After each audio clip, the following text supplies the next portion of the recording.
बिहार विधानसभा चुनाव के पहले चरण का आज नामांकन का आखिरी दिन था और ऐसे में डेली सिटी न्यूज़ की टीम लखीसराय पहुंची है और लखीसराय में इस बार मुकाबला बड़ा ही दिलचस्प है क्योंकि एलजेपी तो अपने हर जगह कैंडिडेट दे रही है, लेकिन जहां पर बीजेपी है वहां पर अपनी कैंडिडेट्स को नहीं उतार रही है। लेकिन यहां पे कुछ मामला उल्टा सा है क्योंकि जेडीयू के जो कैंडिडेट यहाँ पे थे, जिनकी प्रबल दावेदारी थी, वो बतौर बागी उम्मीदवार के रूप में आज उन्होंने अपना नामांकन दाखिल किया है और लखीसराय सीट पर उन्होंने अपना दावा ठोका है कि बतौर निर्दलीय प्रत्याशी बागी उम्मीदवार के रूप में हम यहाँ पर अपना परचम फहराएंगे। हमारे साथ में हैं सुजीत कुमार, जो कि जेडीयू सेवा दल के प्रदेश महासचिव थे, अब बागी के रूप में यहाँ से अपना पर्चा भरा है। सुजीत जी, आप जेडीयू में थे, अब बागी के रूप में आए हैं, तो कितना पार्टी को यहाँ पे नुकसान पहुँचाएंगे, खास करके एनडीए उम्मीदवार को? हम किसी को नुकसान पहुंचाने के लिए चुनाव नहीं लड़ रहे हैं। हम लखीसराय के जनता के सम्मान में चुनाव लड़ रहे हैं। लखीसराय जनता करा रही है, त्राहिमाम कर रही है, यहाँ की विकास त्राहिमाम कर रहे हैं। आज तक माननीय मुख्यमंत्री नीतीश कुमार जी का सपना भी यहाँ अधूरा पड़ा हुआ है, अभी भी गांव सड़क से नहीं जुड़ पाया। किस प्रकार का सपना जो वो परिपूर्ण नहीं हो पा रहा है? माननीय मुख्यमंत्री जी का सपना था हर गांव को, हर टोले को सड़क से, मुख्य सड़क से जोड़ना, और आज भी हमारे लखीसराय विधानसभा में ऐसे ढेरों गांव हैं जो कि मुख्य सड़क से नहीं जोड़े गए हैं और गांव के अंदर का भी सड़क नहीं बन पाया। ऐसी स्थिति है। ये बताइए, यहाँ पे एनडीए के उम्मीदवार हैं, बीजेपी के मंत्री भी हैं बिहार में, लेकिन उनकी दावेदारी जो है इस बार थोड़ी चरमरा गई थी कि हो सकता है उनकी टिकट कट जाए, फिर भी उनको टिकट दिया गया। टिकट दिया गया नहीं, जबरदस्ती वो टिकट खरीदते हैं और कहते हैं कि वोटर को भी हम पैसे से खरीद लेंगे, और इसी मजबूती से अपना वो टिकट लेकर आए हैं। लेकिन इस बार जनता समझ चुकी है, उनको नकार चुकी है, और एनडीए का वोटर समझदार हो चुकी है। इस बार निश्चित ही वो सुजीत कुमार को वोट करेगा। आप भी बीजेपी में रह चुके हैं, बीजेपी के एक सिपाही के रूप में काम कर चुके हैं, फिर जेडीयू में आए, नीतीश के सिपाही के रूप में आप काम कर रहे थे, फिर जब आपको टिकट नहीं मिला तो बतौर बागी के रूप में उतरे हैं। तो क्या ये साथ में जो आप दोनों एक साथ में काम कर चुके हैं, बीजेपी के जो कैंडिडेट वर्तमान में हैं और आप एक साथ में काम कर चुके हैं, ऐसे में क्या लगता है आपको उनको किस तरीके से आप उनको टक्कर दीजिएगा? देखिए, मैं लगातार काम कर रहा था, सोशल वर्क कर रहा था, सामाजिक कोई भी समस्या मेरे पास आती थी, मैं उनका समस्या का निदान करता था। मैन टू मैन मिलना वही आपका वोट है, उसका समस्या का निदान करना वही आपका काम है, वही मेरा दायित्व है। अच्छा, हम लखीसराय से, जब हम लखीसराय इंटर कर रहे थे तो सबसे बड़ी हमें जो यहाँ पे आने में जो दिक्कतें हुई वो ट्रैफिक का बहुत ज़्यादा दिक्कत है। आखिर इतना बड़ा, छोटा ही शहर है लेकिन ये काफ़ी महत्वपूर्ण हो जाता है, आखिर इतनी समस्या क्यों है? आज आज आज आपको ट्रैफिक की जाम मिली होगी नॉमिनेशन के कारण। आज नामांकन था और बहुत सारे प्रत्याशियों ने आज नामांकन किया, इसलिए कहीं न कहीं ट्रैफिक मिली होगी। अगर बाईपास से आते तो ट्रैफिक आपको नहीं मिलती। बाईपास से ही आ रहा था, लेकिन जब मुख्य बाजार की ओर बढ़े तो बहुत सारे ही जाम की समस्या। हाँ, तो इसीलिए ज़्यादा आज नामांकन का था, इसलिए गाड़ी और पब्लिक का ज़्यादा आना जाना रहा, इसलिए थोड़ा जाम मिला हो। ये बताइए, जब महागठबंधन यहाँ पे एक अपना उम्मीदवार उतारी है, फिर एनडीए में बिखराव हो जा रहा है, आप बागी के रूप में उतर रहे हैं, तो कहीं ऐसा नहीं लगता है कि कहीं आपके बागी के रूप में उतरने से कहीं महागठबंधन कैंडिडेट को फायदा ना हो जाए? नहीं, ऐसा नहीं है। मेरे पास महागठबंधन का भी वोट है और एनडीए का भी वोट, इसलिए कि जनता जागरूक हो चुकी है, उसे काम चाहिए, उसे अपने समस्याओं का निदान चाहिए, उसे विकास पुरुष चाहिए। आपके यहाँ पे स्थानीय सांसद आप ही के पार्टी के, जेडीयू के पार्टी के ललन सिंह हैं, नीतीश के काफ़ी करीबी हैं।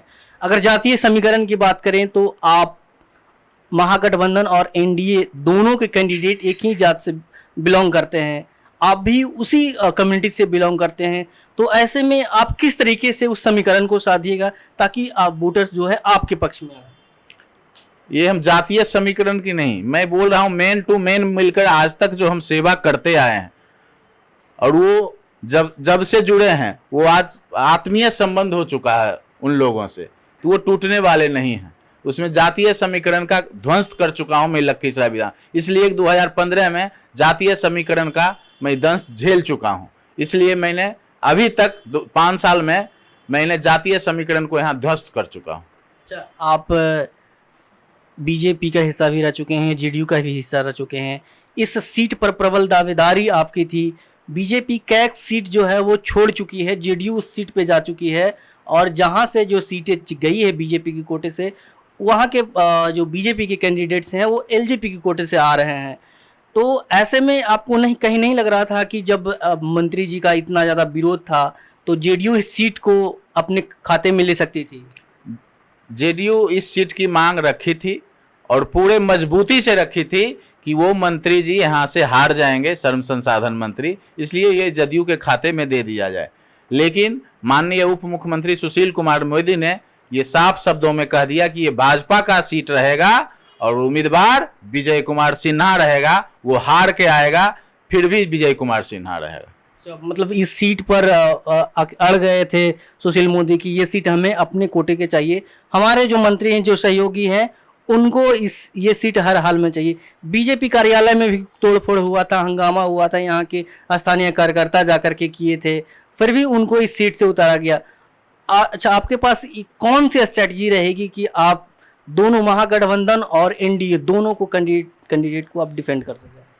मैं केवल अपने विकास पे वोट मांग रहा हूं। मैं कह रहा हूं कि आपकी जो भी समस्या होगी वो मैं दूर करूंगा, ये मैं विश्वास दिला रहा हूं। और मैं जो काम किया हूं उसके बारे में बता रहा हूं कि आज तक जो समस्या आपके आसपास के लोग मुझे बताए हैं उसका मैं दूर किया हूं, यही मेरा विश्वास है। और विश्वास कीजिए, निश्चित ही आपको समस्या दूर करूंगा। जेडीयू के बहुत सारे जो सिटिंग एमएलए थे उनका टिकट कट गया, बहुत सारे सीनियर लीडर्स थे जो टिकट की रेस में थे, उनको भी टिकट नहीं मिला। ऐसे में सुजीत कुमार भी एक दावेदार थे, प्रबल दावेदार थे लखीसराय सीट से, वो ही बागी के तौर पे उतर गए। तो क्या वो जेडीयू का जो एक पैटर्न है, जो जेडीयू एक अनुशासित पार्टी के रूप में जानी जाती है, तो बागी का ठप्पा तो आप पे लग गया? नहीं, हमने पार्टी से इस्तीफा दे चुका हूं। आज सुबह में मैंने जिला अध्यक्ष रामानंद जी को पार्टी से इस्तीफा दे चुका हूं। उसके बाद मैं निर्दलीय चुनाव में नामांकन करवाया हूं। बताओ, आपने रिजाइन करने के बाद, इस सीट करने के बाद, तो इसके अलावे अगर हम बात करें जेडीयू की जो स्ट्रेटजी रहेगी, क्योंकि जेडीयू, ऐसा कहा जा रहा है कि जेडीयू ने जो सीट का जो लिस्ट जारी किया है उसमें जातीय समीकरण को पूरी तरीके से देख करके किया गया है, खास करके जो ओबीसी और ईबीसी के जो वोटर हैं उसको किस तरीके से आप साधिएगा? मैं तो बोल चुका हूं, मुझे जातीय समीकरण को मैं लखीसराय विधानसभा में ध्वस्त कर चुका हूं।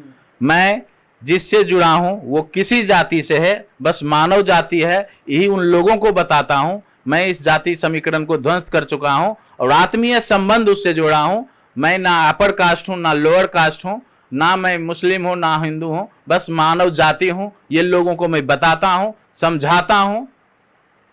अच्छा, ये बताइए, आखिर बार बार सुजीत कुमार का टिकट क्यों कट जाता है? हम जनता की परिक्रमा करते हैं और जो टिकट लेके आते हैं वो नेता की परिक्रमा करते हैं, अंतर ही है। और निश्चित रूप से लखीसराय ये जवाब देगी इस बार कि जो जनता का परिक्रमा करेगा हम जीत उसी को देंगे, टिकट आप किसी को दे दीजिए। यहाँ की जनता का ये समस्या है, उनका ये दुखड़ा है कि उनके जो स्थानीय विधायक रहते हैं उन्हें समय नहीं दे पाते हैं। हाँ, निश्चित है, वो समय नहीं दे पाते हैं। वो किनको दुख सुनाने जाएं, अपनी समस्या सुनाने जाएं, ये उनको दिखता नहीं है कि हम किसको 5 साल पहले वोट दिए थे और फिर 5 साल आने के बाद किसको वोट देंगे, वो जनप्रतिनिधि उनको नहीं मिलते। चलिए, धन्यवाद। तो ये थे हमारे साथ में जेडीयू के बागी, अब रिजाइन कर चुके हैं और बतौर निर्दलीय लखीसराय सीट से उतरे हैं। इन्होंने आज अपना पर्चा भरा है और ये बतौर एनडीए के कैंडिडेट, बीजेपी के कैंडिडेट जो श्रम संसाधन मंत्री हैं विजय कुमार सिन्हा, उनको टक्कर देंगे, और एक महागठबंधन के कैंडिडेट हैं उनको टक्कर देंगे। इसके अलावे जो भी और इस सीट से जो निर्दलीय कैंडिडेट्स रहेंगे और दूसरे अन्य गठबंधन के जो उम्मीदवार रहेंगे उनका इनसे टक्कर होगा। और ये चुनाव जो है इस बार इस वजह से दिलचस्प हो जाता है क्योंकि हर जगह एलजेपी अपना उम्मीदवार उतार करके जेडीयू के लिए संकट खड़ा कर रही है, लेकिन इस सीट पर बतौर जेडीयू के मजबूत सिपाही रहे सुजीत कुमार निर्दलीय उतर करके श्रम संसाधन मंत्री विजय कुमार सिन्हा के डगर को काफी यूं कह सकते हैं कि मुश्किल कर रहे हैं। बिकर्न राज, डेली सिटी।